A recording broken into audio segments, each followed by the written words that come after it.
It's time to talk about the worst fashion trends for 2025, and these are the ones that we need to steer clear of. And today, I'm sharing them all.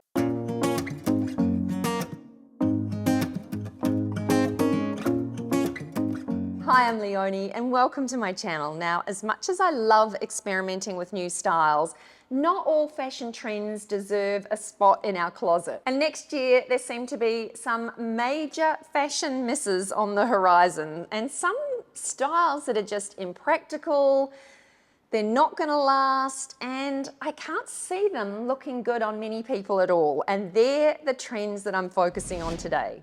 Now, this first trend, I don't even know where to start. It seems to keep popping up every couple of seasons and refuses to go away. I may be on my own about this one, but you guys I know will let me know. But that is the trend for wearing clear clothing and shoes and bags. So think plastic, PVC, but completely clear. Now, in the last few seasons, we've seen some clear sort of sandals sneaking and sort of peeking through in the trends, but it seems to have ramped up a notch to clear jackets and skirts and bags, and I just don't see anything practical, sensible, or even chic about these pieces. Now, next up, there's a real trend for kind of 70s styling next year, and sort of paisleys and that real,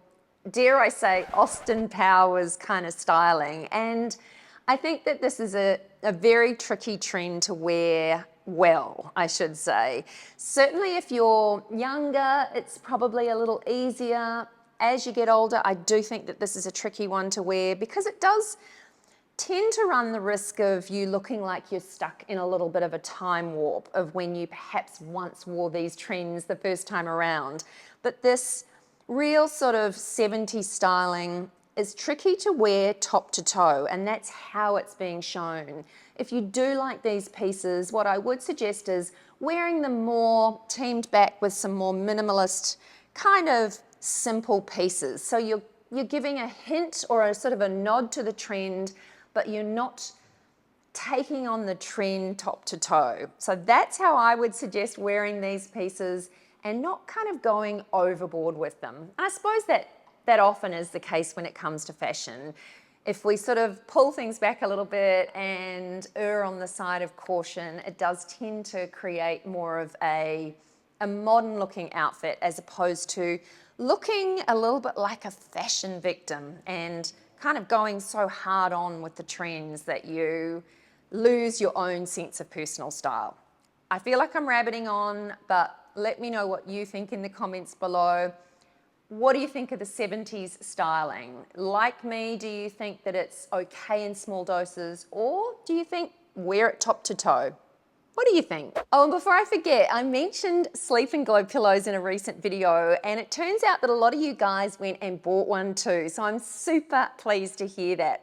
I love mine. I've been sleeping on it for over a year now, and it is the best thing to stop those kind of nasty vertical lines and morning wrinkles. But please let me know in the comments below how you're finding your Sleep and Glow pillow if you did buy one. And the good news is, if you missed out last time, I have another discount code to share with you today.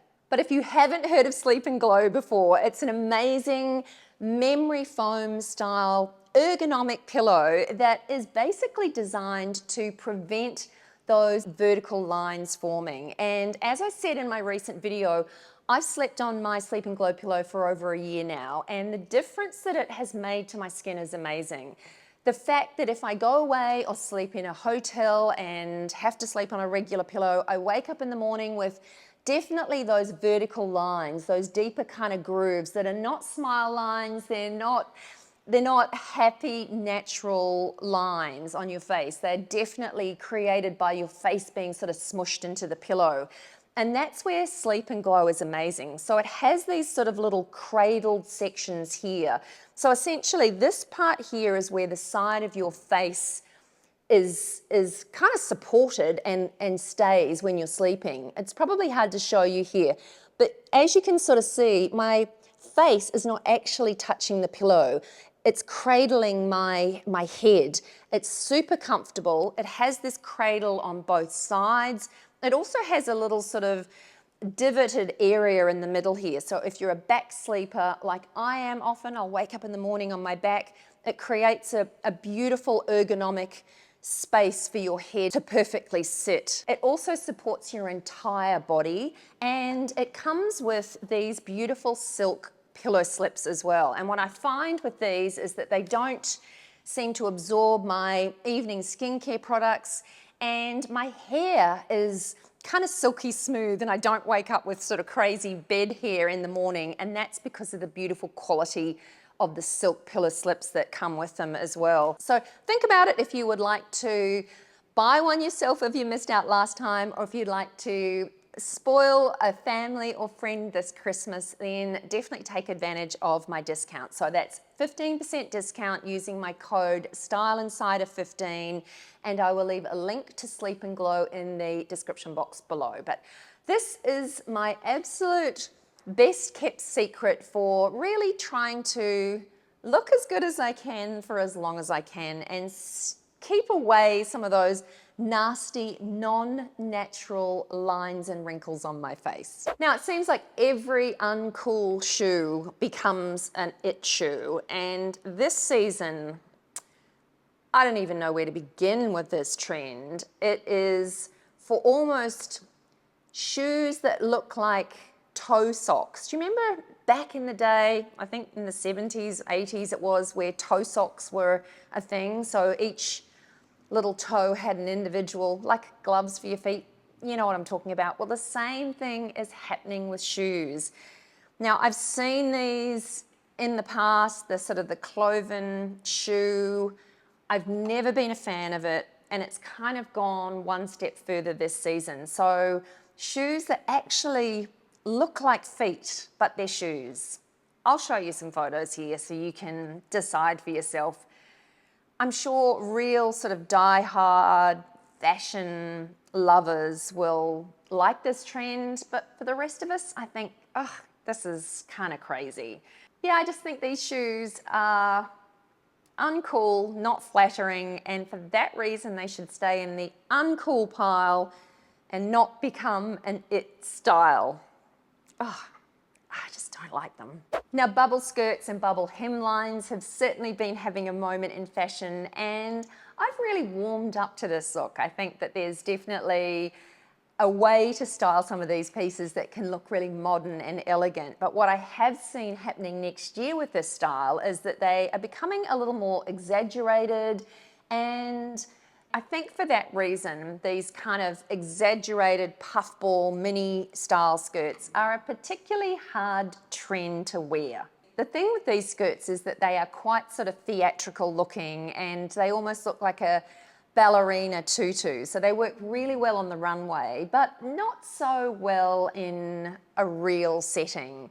And I think if you were to wear a skirt like this, probably the best way of styling it would be pairing it back with some stockings and maybe a thick woolly jersey, and kind of giving it that high-low look, popping a bomber jacket over the top, styling it up in a way that's unexpected and giving it a bit of a modern edge. But otherwise, it's a very tricky trend to style, and for that reason, it is on my list. Okay, this next one I did not see coming, and I am not a fan, and that is pirate pants.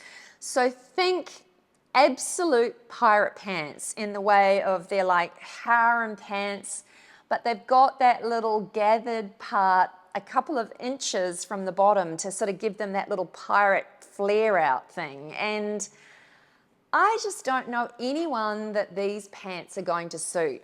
Most of them that I've seen, the little detail or the little kind of nipped in part hits you mid-calf, which is generally the widest part of our leg, and then it sort of frills out from there.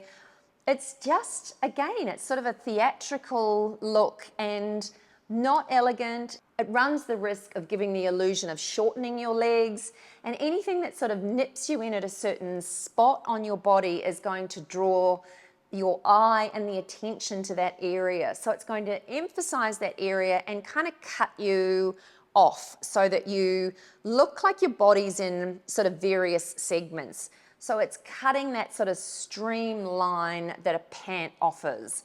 So it's kind of doing the opposite to what a wide leg pant would do. So I don't know, it's almost like a capri pant gone wrong. So steer clear of pirate pants. I don't know anyone that these would work for, unless of course you were doing some sort of Pirates of Penzance play. But pirate pants, no, just no. Now, I don't even know what to call this next one. I've kind of roughly put it on my notes here as double trouble, but it's a sort of a reconstructed, deconstructed style of clothing. But essentially, there are pieces that have more armholes and neck holes and more than you need. You know, double the armholes, double the pieces. And I think that this is coming from like the current season. There are plenty of pants around that have got that sort of like almost boxer brief part that sort of sticks out along the waistband there. So it almost looks like you're wearing boxers, but you're not. So that kind of little waistband with the detailing there. But next year, the designers have kind of taken this to a whole nother level, and I'm not here for it. So as I said, some of the tops feature double the number of sleeves and armholes. There are shirts with extra collars. There's sweater dresses worn as skirts over sweaters. And I think it's just all of this kind of deconstruction and layering that designers probably saw looks interesting, and it's kind of doing the layering for us, but these pieces just look weird and wrong, and they're just not stylish in my opinion. I get what's being done or what's being tried, but I can't see that this is a trend that is going to stick around for long.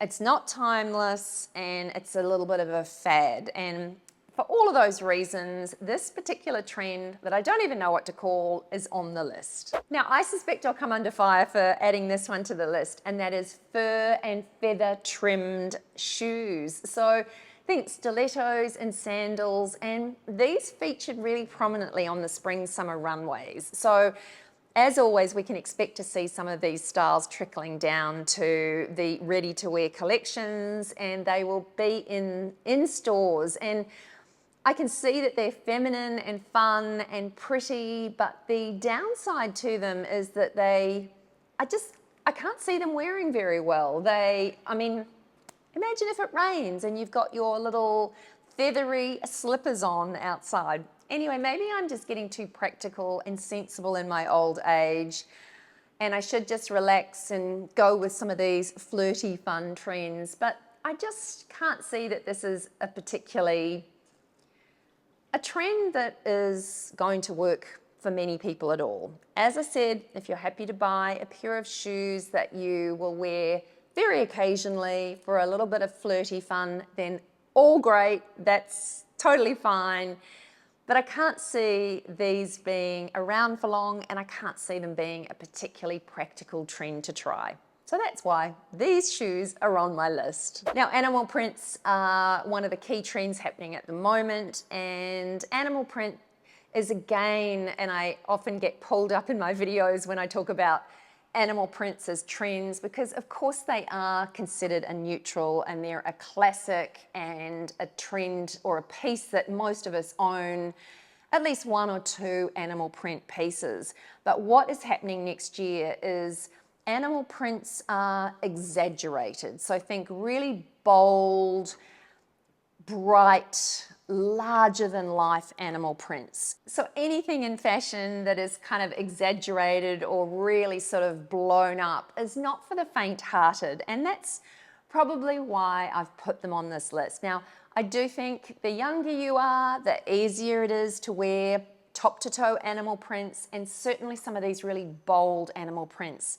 I definitely think as you get a little bit older, it becomes harder to wear these prints well. So that's probably another reason that I've added this particular style of animal print to my list. So not only are they being worn top to toe, but the actual prints themselves are really exaggerated.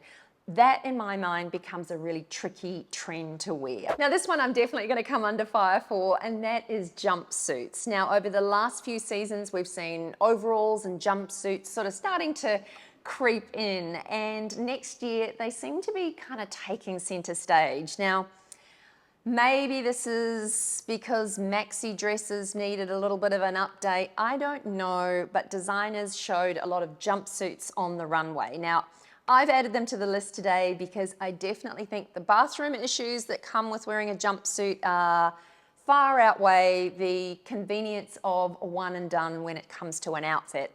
I also think that maxi dresses are easier to style and are just a better look overall. And fun fact, when I talked about maxi coats in a recent video, you guys, or a few of you, came and had a bit of a laugh at my accent. Someone spelt it as, me saying maxi was M-E-X-I, mixi coats. I'm sure that's how I sound. It's funny, it made me laugh, that comment, but I've got a strange hybrid New Zealand Australian accent and maxi. I don't know how to say it, but you guys know what I'm talking about. Maxi dresses, in my opinion, are a much easier piece to wear. You still get that one and done, and there's no bathroom issues. Anyway, that's it from me today. I hope you enjoyed this one, and if you did, I'd love you to give it a big thumbs up. Don't forget to subscribe to my channel for more, and I'll see you real soon. Bye for now.